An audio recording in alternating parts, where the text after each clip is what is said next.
Hey, are you worried about fatigue at all being an issue for Brock? He played 40 minutes in the last game. It's obviously being relied upon. Yeah, I was. I have been certain games. That game in particular, I was not. And that's why we went with him for 40.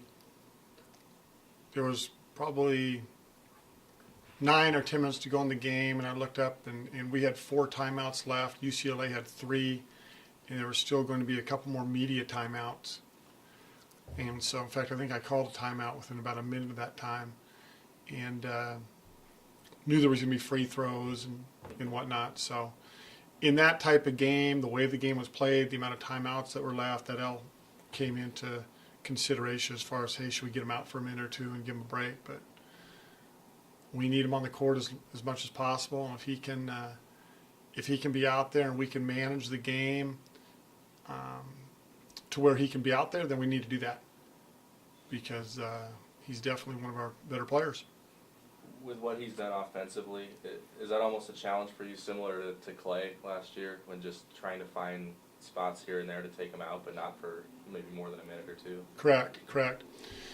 And it's not unlike anybody else. I mean, we play Reggie the most minutes at the guard spot because we feel he is our best ball handler, has a very good assist turnover ratio, and runs the offense. So there's definitely a pecking order in regards to minutes played, and like anybody else, we try to keep our best players on the floor. Obviously, you'll see zone Thursday from Oregon State, but I mean, with the way how successful UCLA was in limiting Brock, do you think that maybe more teams are going to start to play zone to try to limit his touches inside? I don't know. I think Oregon State will play zone, but it won't be a tight 2-3.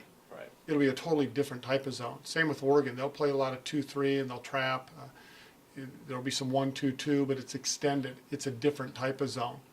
So, there are some teams that we will still play on our schedule that will play some zone. But the other thing is we got Brock the ball.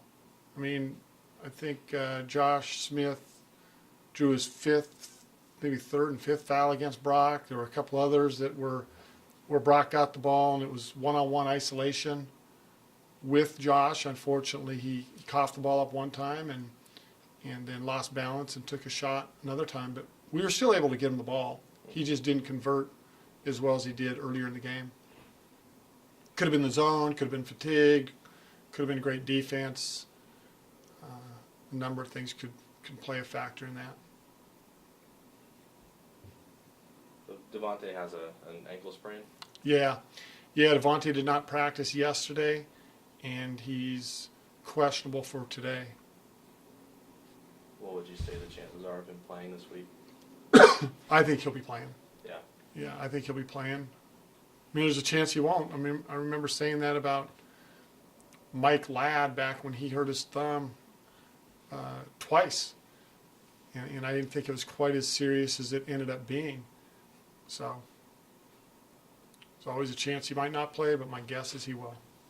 How did Mike come out of the weekend? I think pretty well. Yeah, he's back out there yesterday and had a good practice. Do you think he's as confident shooting the ball in game with that thumb as he had been earlier in the year before he hurt it? I doubt he is. Yeah. I doubt he's as confident as he was, back in November and early December prior to hurting the thumb. But he's taken a couple shots. He hit a 3 the other day against UCLA when Josh Smith was on him, and he's proven over the years he can shoot the 3, but he hasn't proven it with a bad thumb yet. Looking back at your guys' first game against Oregon State, would you say that's one of the more complete games you've played this season? No, I actually felt we played a more complete game the other day against UCLA. Really? Yeah, we were pretty sloppy. If anyone thought we were sloppy the other day, we were real sloppy against Oregon State. We made some plays down the stretch. We made free throws. But, again, watching that game yesterday and a few different possessions this morning, I don't think our execution was great against Oregon State the first time. Probably the most complete game was maybe the Cal game here as far as in conference.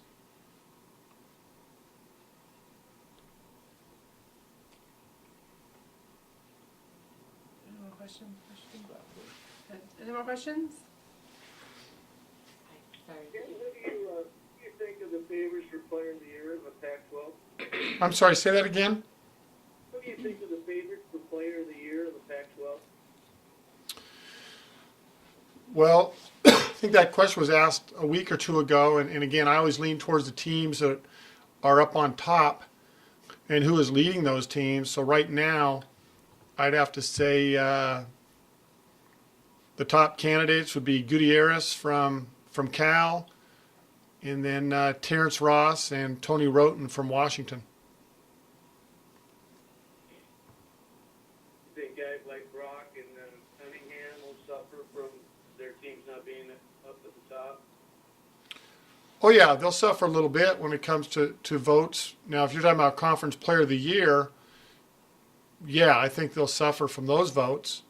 But even when it comes to first team and second team, I believe a lot of coaches lean on the teams that have had the most success and try to find guys off of those teams to represent the first, second team all-conference players. Do you think Brock and Cunningham, just because they're playing Thursday, do you think they deserve to be on first team? Well, at this time, they're definitely candidates for first team. They've both had a very good season so far after 11 games, but there's still 7 to go. But up to this point, I think both of them are probably quality candidates for being all-conference players.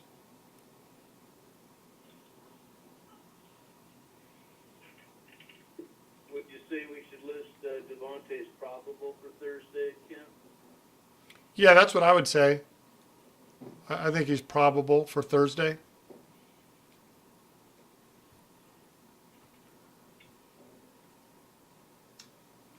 Ken, might you look at signing anyone in the late signing period coming up? Well, I don't know. We are always looking because you just never know what's going to happen. But right now, we have not made any offers to anybody that will be available this spring.